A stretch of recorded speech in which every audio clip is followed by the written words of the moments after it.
Qu'est-ce que c'est que la SMR? Pourquoi cette vidéo ASMR? Qu'est-ce que c'est que la SMR? Pourquoi de la SMR et pas de la musique? C'est quoi la SMR? Qu'est-ce que tu cherches en écoutant du contenu ASMR? Mais d'abord, c'est quoi la SMR? Tu sais pas? Si je te bombarde de questions, c'est ma faute, pardon, excuse-moi. Je m'appelle Ewen ASMR. Non, ASMR, c'est pas mon nom de famille, t'inquiète pas. Euh,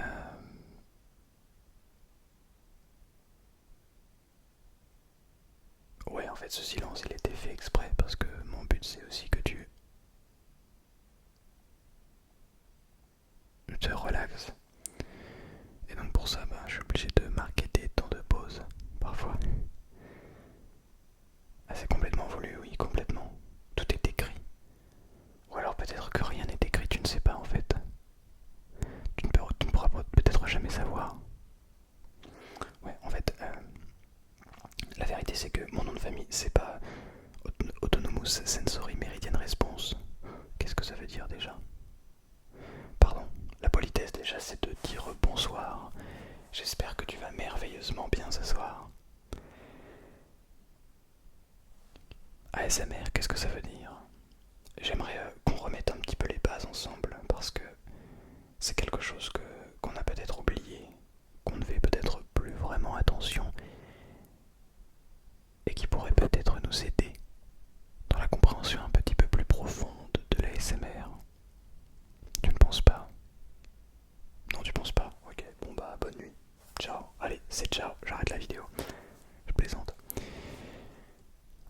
Autonomous Sensory Meridian Response, ça ne te dit rien? La réponse autonome des méridiens sensoriaux, ça ne te dit encore rien?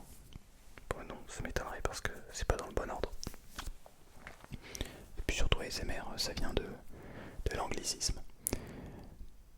Bref, ça veut dire en fait que tu peux ressentir parfois un frisson, une sensation assez agréable, que tu saurais pas trop comment expliquer, mais qui réagit naturellement de par certaines stimulations qu'on va appeler en français des déclencheurs ou en anglais des triggers.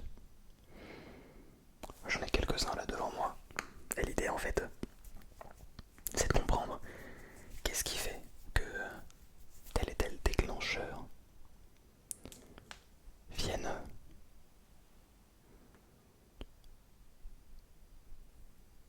nous faire ressentir ce frisson. Ça peut venir avec le toucher bien sûr. Il y a des frissons que je ne peux absolument pas déclencher. Mais on est tous capables de ressentir ce frisson. Ah oui, ça j'en suis persuadé. C'est peut-être qu'un avis personnel, mais je crois que nous sommes tous capables de ressentir ce frisson ASMR. Mais bon, lorsque certains ressentent ce frisson avec un bon plat, ou une paix, une bonne odeur, ou par le toucher, eh bien il est difficile de permettre à la personne qui nous écoute, nous regarde, de ressentir ce frisson parce que je ne peux pas physiquement vous toucher, je ne peux pas physiquement vous faire sentir un bon plat, vous faire goûter quelque chose. Alors bon, les seuls moyens qu'il nous reste à disposition sont les deux derniers sens, le sens de l'ouïe et le sens de la vue. Je sais plus si on appelle ça comme ça, de la vision, bref, ce que tu vois.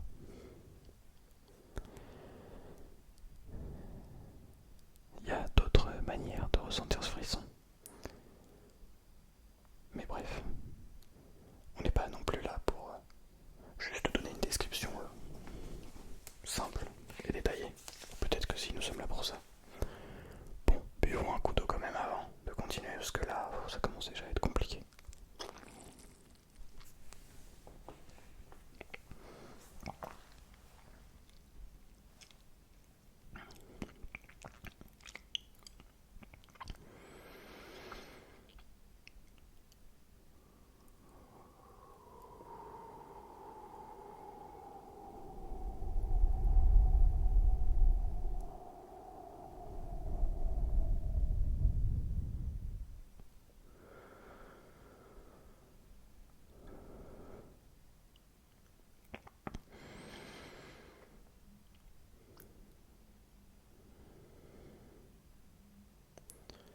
me suis longtemps posé la question.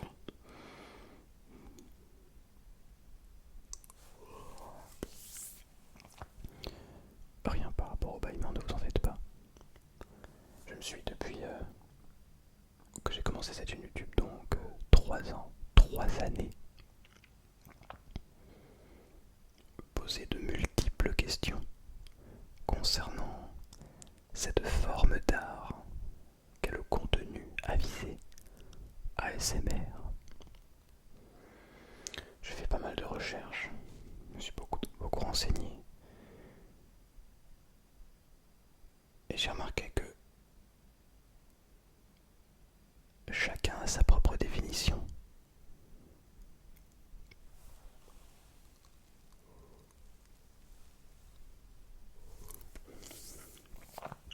Comme s'il n'existait pas une seule et unique manière de voir l'ASMR. C'est pour cela qu'il n'existe pas une seule manière de créer du contenu. C'est pour ça qu'il existe de multiples créateurs et de créatrices de contenu pour plaire à l'ensemble des gens qui nous écoutent. À vous et à moi, qui suis aussi consommateur. Mais alors, ce serait quoi la définition générale? Parce que bon, même si chacun a son propre avis là-dessus, il y a bien une définition, quelque chose quand même d'assez général. En tout cas, ce que j'ai découvert, c'est qu'il existait, je dirais, trois manières, trois façons. Bon, appelez ça comme vous le souhaitez.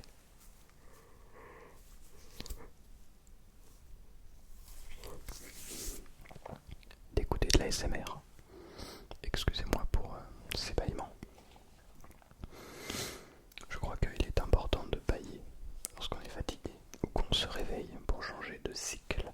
Bref, rien à voir. On va vouloir écouter de l'ASMR pour ce frisson. Ce frisson. Pour ce frisson. C'est une bonne manière de choisir d'écouter volontairement du contenu ASMR. Mais on peut aussi vouloir écouter du contenu ASMR pour se relaxer. Bah oui, c'est pas pareil. Ressentir des frissons et se relaxer. Si je fais un petit peu de tapis en même temps.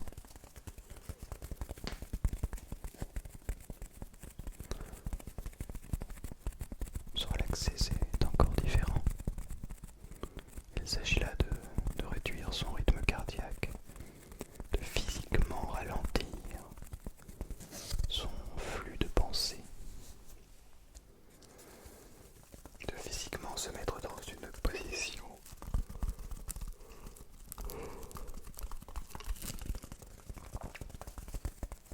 agréable pour se sentir détendu.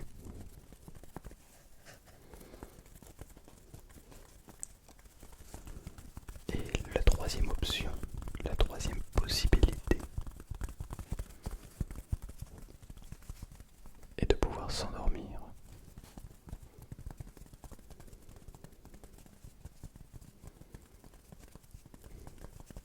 Peut-être que d'ailleurs que tu es déjà en train de dormir.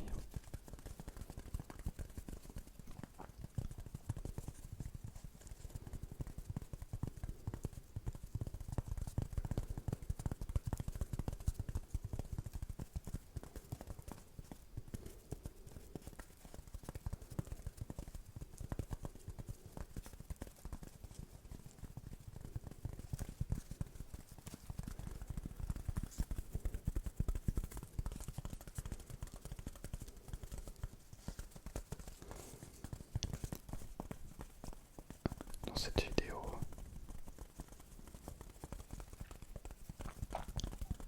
je te propose un mix des trois.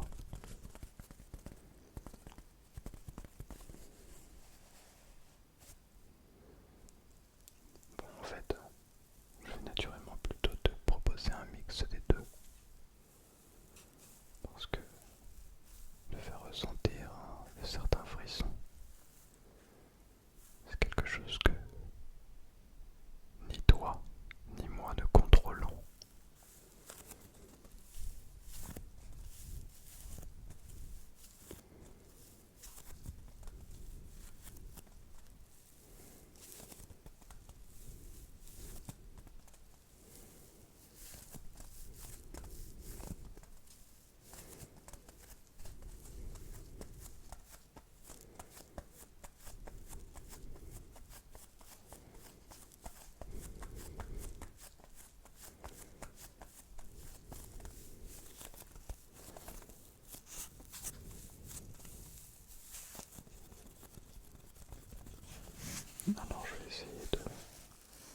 actions sont